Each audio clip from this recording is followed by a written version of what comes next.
Hello students, welcome back. तो students, अपन last lecture में अध्याय 1 शीत युद्ध का दौर शुरू कर चुके थे। उसका पार्ट 1 आपने पढ़ ही लिया होगा, नहीं पढ़ा तो उसका लिंक मिलेगा आपको नीचे डिस्क्रिप्शन बॉक्स में, वहाँ से जाकर के आप देख सकते हैं। ठीक है, तो आज पार्ट 2 पढ़ेंगे और शीत युद्ध के बारे में अपन पढ़ ही चुके थे, शीत युद्ध क्या होता है और उसके कारण वगैरह। ठीक है, पार्ट 1 में इस वीडियो में आज हम देखेंगे भारत और शीत युद्ध। ठीक है, यानी कि शीत युद्ध के दौरान भारत की क्या भूमिका रही। ठीक है, पहले मैंने लिख रखा, उसे पढ़ देते हैं, पर समझने की कोशिश करेंगे। शीत युद्ध के समय भारत की विदेश नीति अमेरिका एवं सोवियत संघ के किसी भी गुट में शामिल ना होने की थी। यानी कि थी शीत युद्ध के दौरान दो गुट थे, दो महाशक्तियाँ थीं, अमेरिका और सोवियत संघ। अमेरिका चाहता था कि विश्व के सारे देश मेरे साथ इकट्ठे हो जाएं, मैं शक्तिशाली बन जाऊं, यानी कि वर्चस्व में आ जाऊं, और सोवियत संघ यही करना चाहता था। ठीक है, तो दोनों देश क्या कर रहे थे, अपनी ओर सभी देशों के लिए खींचने की कोशिश कर रहे थे। लेकिन भारत की भूमिका रही उस समय कि इन दोनों महाशक्तियों के पीछे ना भागने की। जो दो गुट हैं, यानी कि दो महाशक्तियाँ हैं, सोवियत संघ और अमेरिका, कि किसी के पीछे ना भागें। ठीक है, तो भारत की यही विदेश नीति रही कि किसी भी गुट के में शामिल ना होने की थी, यानी कि किसी गुट में हम शामिल नहीं होंगे, हम अपनी स्वतंत्र नीति अपनाएंगे। ठीक है, यह नीति गुट निरपेक्षता की नीति कहलाई। ठीक है, गुट निरपेक्षता का मतलब है किसी गुट के पीछे भागना नहीं है। ठीक है, गुट निरपेक्षता का मतलब होता है किसी गुट के पीछे नहीं भागना, गुट निरपेक्षता कहलाता है।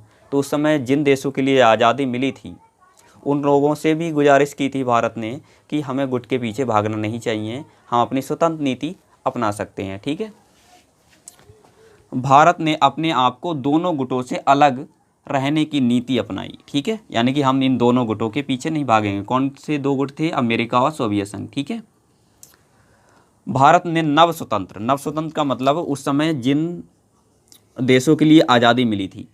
ठीक है, यानी कि जिन देशों के लिए नई नई आज़ादी मिली थी उन्हें हम बोलते हैं नव स्वतंत्र हुए देशों का महाशक्तियों के गुटों में शामिल होने का जमकर विरोध किया। ठीक है, यानी कि जो देश नए नए आज़ाद हुए थे उन जो और ये महाशक्तियों के पीछे भाग रहे थे, उनका विरोध किया कि इन महाशक्तियों के पीछे क्यों भाग रहे हो, अपनी स्वतंत्र नीति अपनाओ ना। ठीक है, तो भारत ने इन गुटों के पीछे भागने वाले देशों का विरोध किया। ठीक है, और कौन सी नीति अपनाई, गुट निरपेक्षता नीति। ठीक है, यानी कि इन गुटों से दूर रहना है। तो भारत की उस समय यही विदेश नीति रही। उसके बाद है गुट निरपेक्षता, अलग से क्वेश्चन पूछा जाता होती क्या है। ठीक है, तो समझ चुके हैं, फिर भी समझने की कोशिश करेंगे। गुट निरपेक्षता का आशय है कि गरीब और विश्व के बहुत छोटे देश, यानी कि जो नए नए आज़ाद हुए थे, मतलब नई नई आज़ादी मिली थी जिन देशों के लिए, और गरीब थे और छोटे देश थे, छोटे देशों को भी किसी महाशक्ति के पीछे भागने की ज़रूरत नहीं है। ठीक है, तो मतलब गुट निरपेक्षता का मतलब है गुट के पीछे भागने की ज़रूरत नहीं है, चाहे वो छोटे हों चाहे गरीब देश हों। ठीक है, ये देश अपनी स्वतंत्र नीति अपना सकते हैं, छोटे देश भी अपनी स्वतंत्र नीति अपना सकते हैं, यानी कि अपने आप पे आज़ाद रह सकते हैं, इन गुटों के पीछे भागने से कोई फ़ायदा नहीं है। ठीक है, तो भारत की उस समय यही विदेश नीति रही। देखते हैं नेक्स्ट, नाटो की स्थापना। तो नाटो की जो स्थापना है वो 1949 ईस्वी में हुई।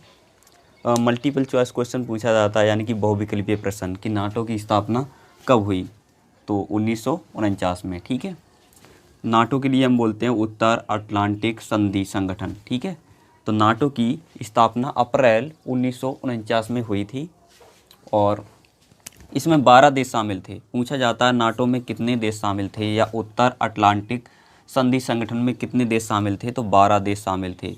तो यहाँ से भी टिक वाला ये क्वेश्चन बनता है, यानी कि बहुविकल्पीय प्रश्न पूछा जाता है नाटो में कितने देश शामिल थे, तो 12 देश शामिल थे, यानी कि एक 12 देशों का ये संगठन था। ठीक है, नाटो क्या था, एक संगठन था 12 देशों का।